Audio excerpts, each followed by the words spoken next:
So we have two different investments with compound interest. Remember, the compound interest formula is the principal times 1 plus that rate to the n power, where n is the number of accruals in that time period.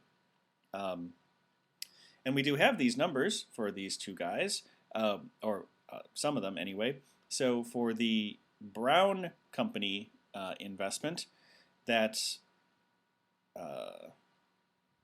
so we'll just use B for the Brown principal, equals 1 plus that rate, which 10% expressed as a decimal is 0.1, and raised to the n power, it's a 2-year period, and it's only compounded annually, so it's only once per year, so we just leave that as 2.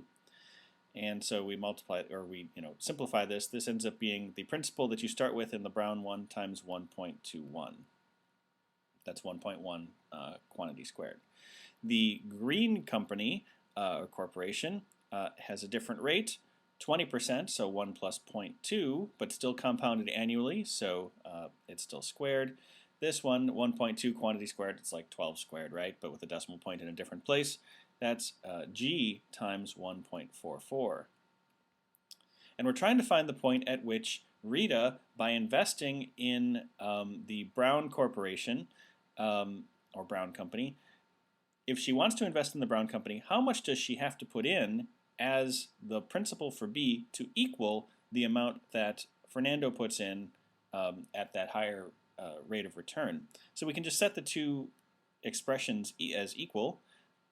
B, which will end up having to be a bigger number because it's at a lower rate of return, would equal G, which is a smaller number at a higher rate of return.